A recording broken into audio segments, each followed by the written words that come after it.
김천을 향하여서는 사드 배치를 하면 안 됩니다 하고 김천 시장님이 삭발을 했습니다.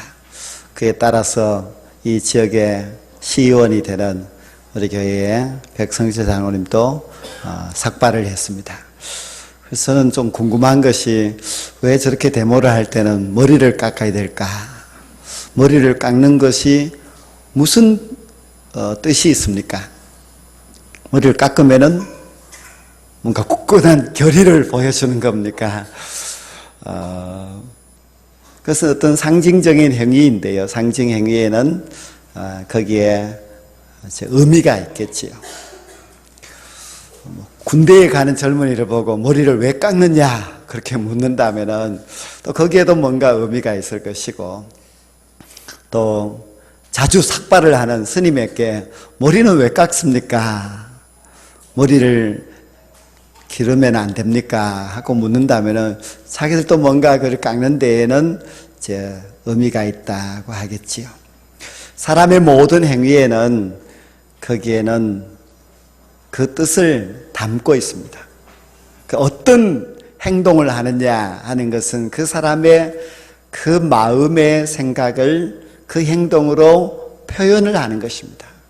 여러분들이 하나님 앞에 나와서 예배를 드릴 때도 여러분의 그 행위가 여러분의 마음이 담겨져 있기 때문에 그 행동으로 우리 하나님을 영화롭게 하고 하나님을 기쁘게 하는 그런 진정한 예배자가 될 수 있기를 원합니다.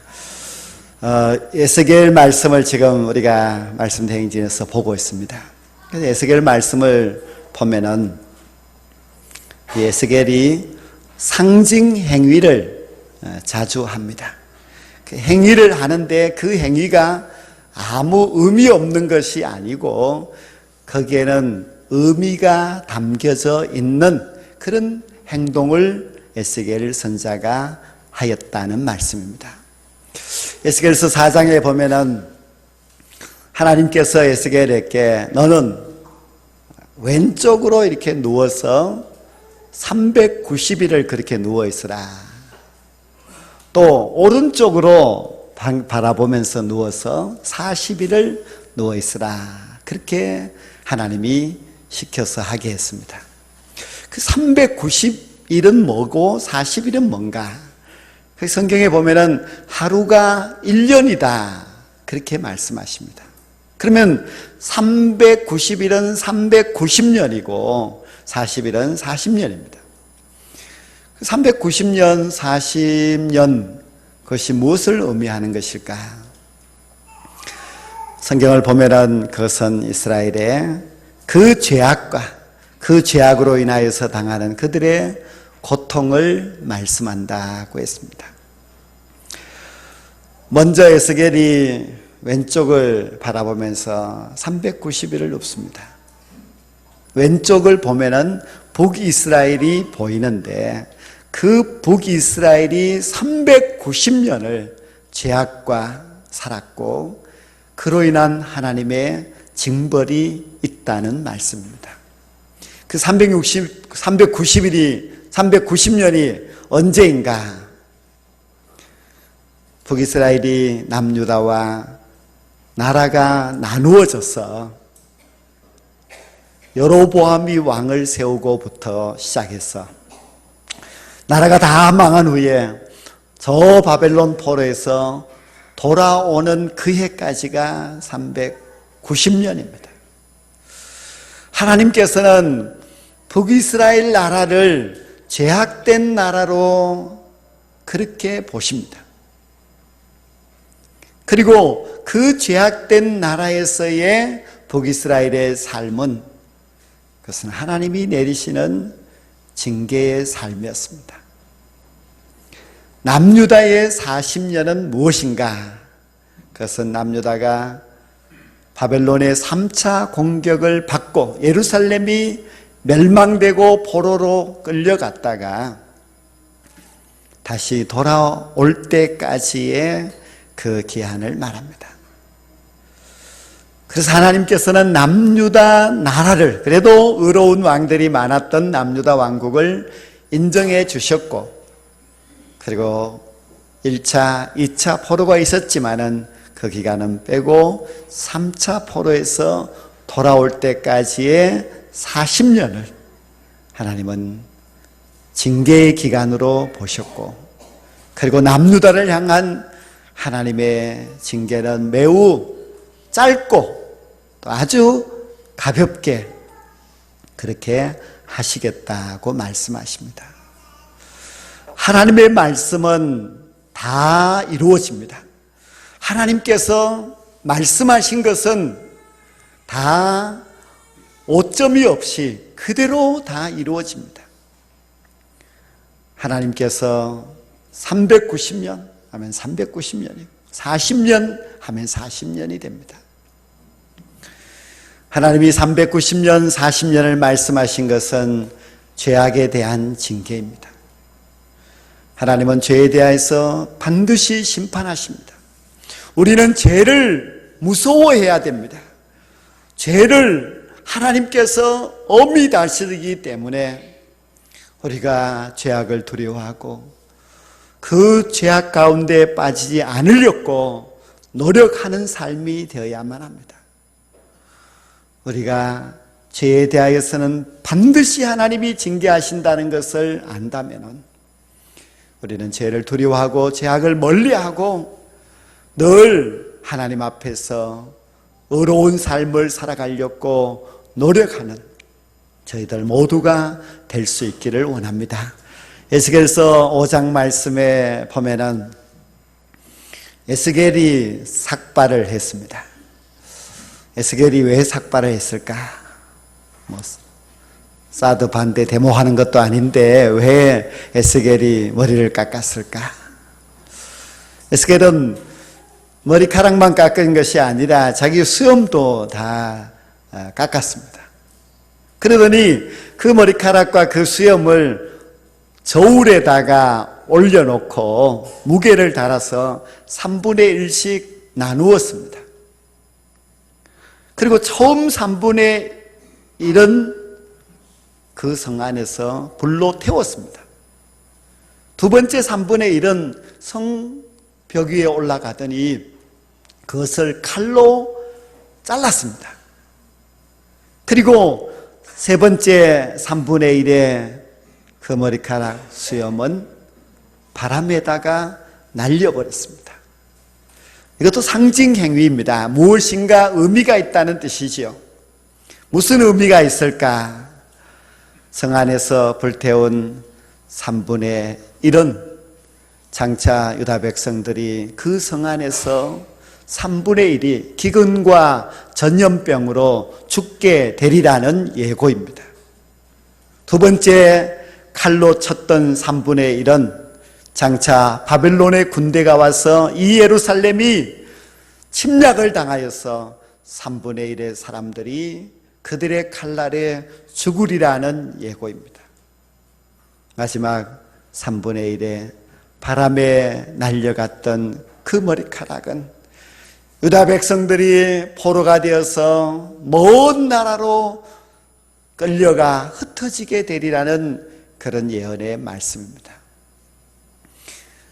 이 예언은 이루어지고 난 후에 기록된 것이 아니라 이루어지기 전에 기록을 한 것이고, 그리고 하나님의 말씀대로 그대로 다 이루어졌습니다.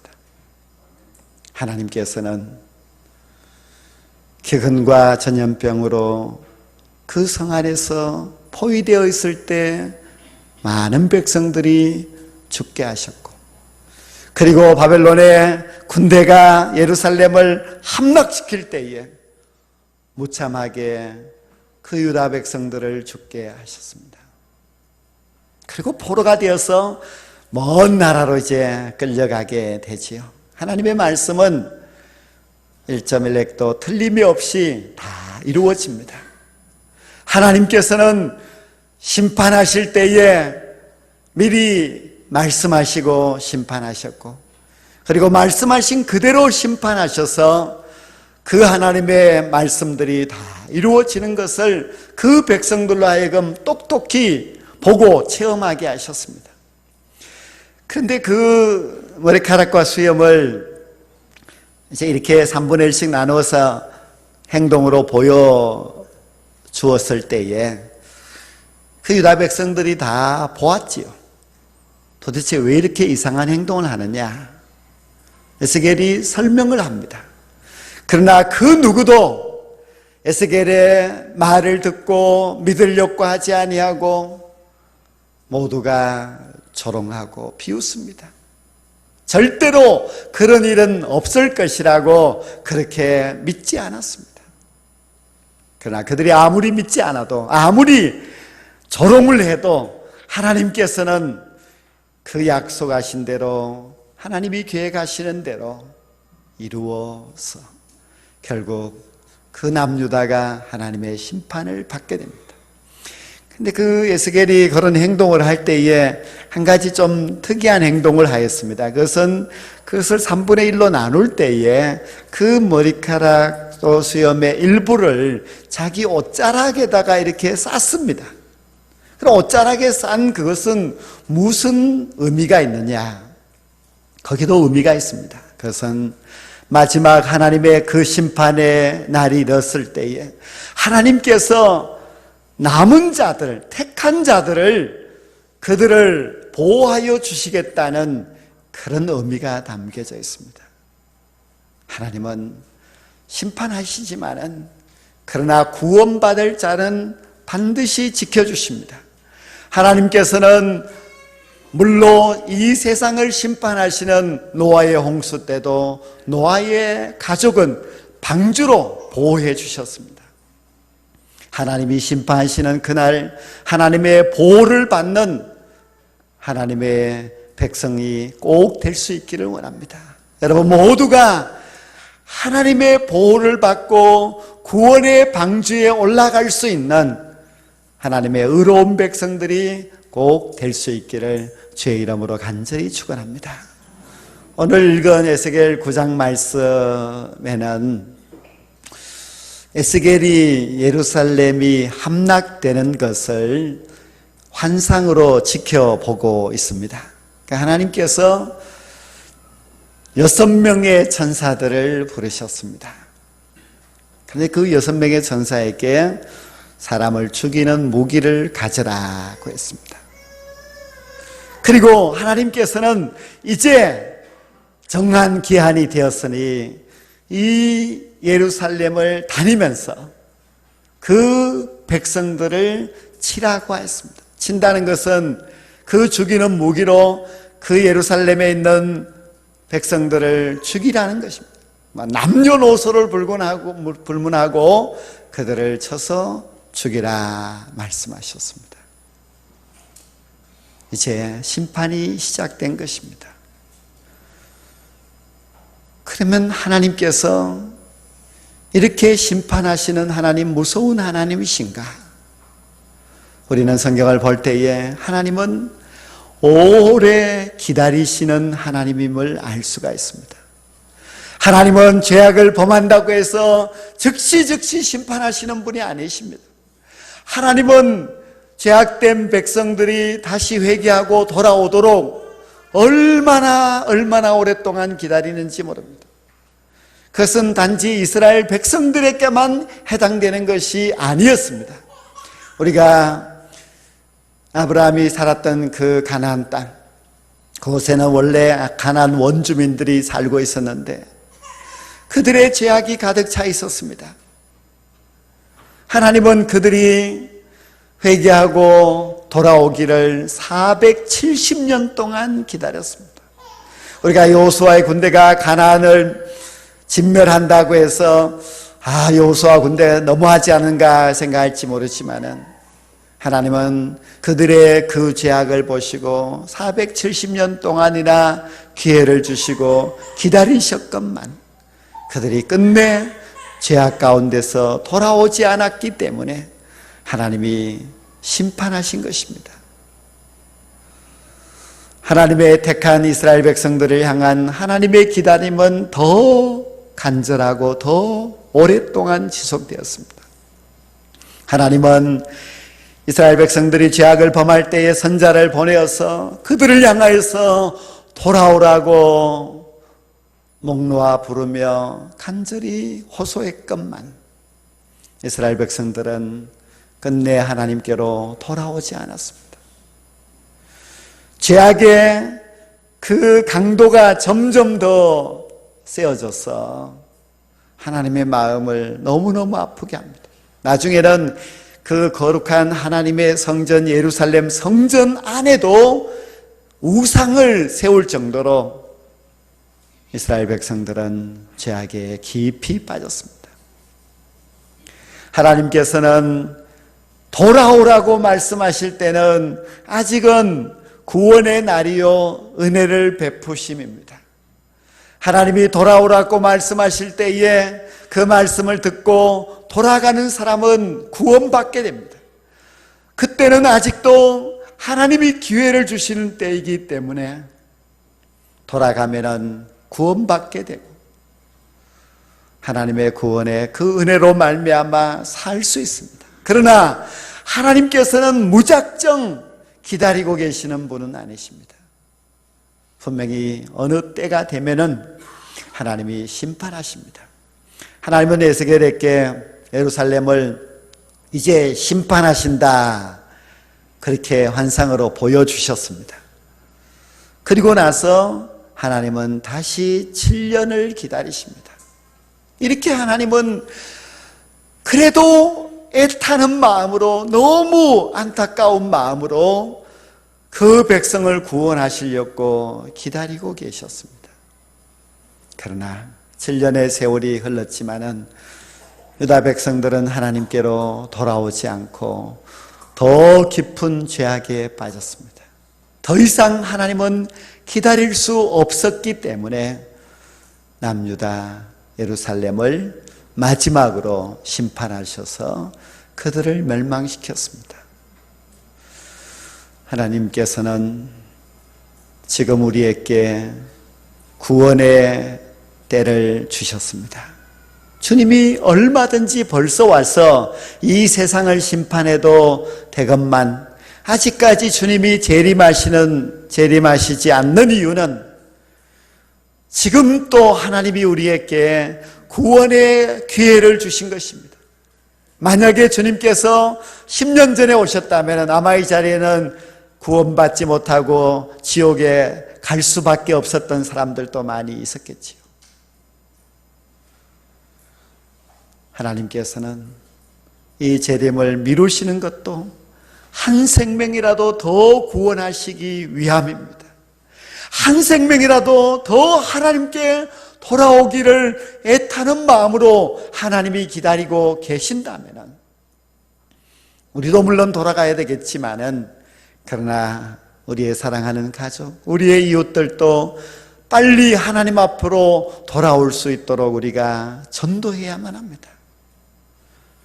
지금은 구원받을 때요, 지금은 은혜 받을 때이기 때문에 우리가 이 기다려주시는 하나님의 그 때를 헛되이 보내지 아니하고 이 때를 구원의 때로 알고 한 생명이라도 더 구원할 수 있는 저와 여러분들 또 우리 운남교회가 될 수 있기를 간절히 원합니다. 그런데 에스겔이 환상을 보았더니 하나님께서 한 가지 또 다른 일을 행하셨는데요. 그것은 한 천사에게, 그 천사는 다른 천사와 달랐습니다. 다른 천사는 죽이는 무기를 갖고 있는데 이 한 천사는 가는 베옷을 입고 있고 그리고 그 허리에 서기관의 그 먹물 그릇을 차고 있었습니다.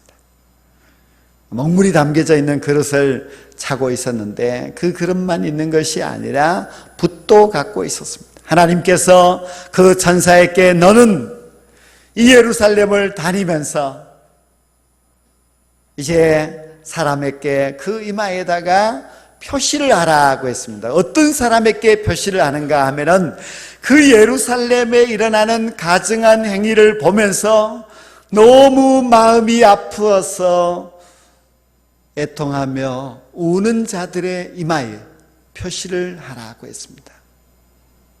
이마에다가 표시를 먹물로 하였는데 그들을 왜 표시를 할까? 그들은 그 심판의 날에 구원하시기 위함이었습니다.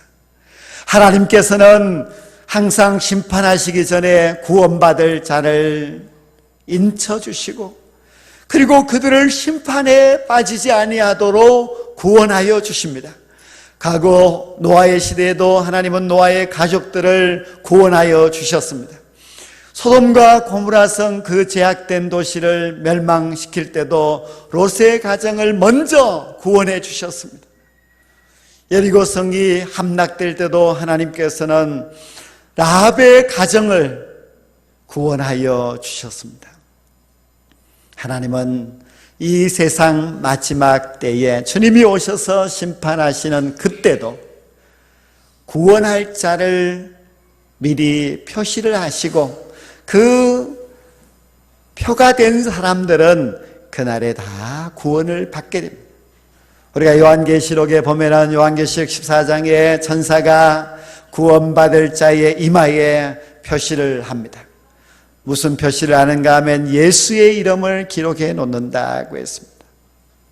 예수의 이름으로 그 이마에 표가 되어 있는 모든 사람들은 하나님께서 마지막 심판하시는 그날에 영원한 지옥의 형벌로 떨어지지 아니하고 하나님이 준비하신 저 영원한 천국에 들어가게 될 줄로 믿습니다.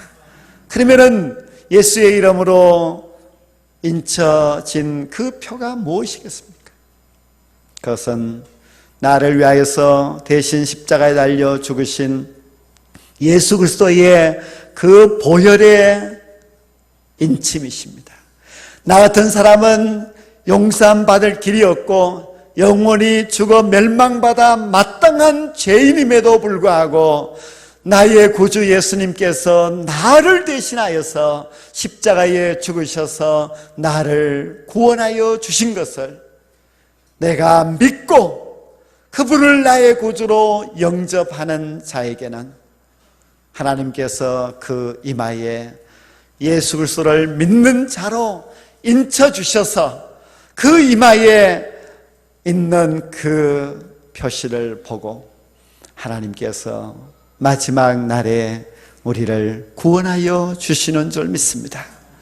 여러분의 이마에는 다 예수 그리스도의 이름으로 도장을 받으셨습니까?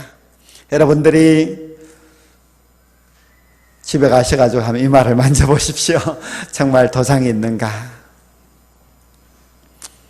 물론 여기 도장이 탁 찍혀 있는 것은 아니겠지요. 그러나 여러분 스스로는 아실 겁니다. 나는 정말 구원의 도장을 받은 사람인가? 예수 그리스도를 나의 구주로 영접하여서 내가 그 어느 순간 구원받은 자로서 확신을 갖고 그 어느 누가 무엇이라고 말하더라도 흔들리지 아니하고 끝까지 믿음으로 달려갈 수 있는 그 믿음의 확신이 여러분에게 있으십니까? 그 구원의 도장이 있다면은 마지막 주님이 재림하셔서 심판하시는 날 그것을 주님에게 보여주십시오. 그러면 주님께서 여러분들을 다 먼저 구원하여 주셔서 저 악한 세상의 죄인들과 함께 멸망받지 아니하도록 우리를 먼저 택하여 구원하여 저 영원한 하나님이 준비하신 나라로 들어가게 하여 주실 줄 믿습니다. 우리는 그것을 가져야 되고 그것을 지켜야 되고 또 그것을 가지고 주님의 심판대 앞에 서야만 합니다. 예루살렘 성 안에도 심판의 날에 구원받을 자가 있었습니다. 주님께서 인쳐주시는 그 이마에 타우라고 하는 글자가 새겨진 그 사람들이 있었습니다. 그리고 그들은 멸망되지 아니하고 하나님께서 보호하심으로 말미암아 구원을 받았습니다.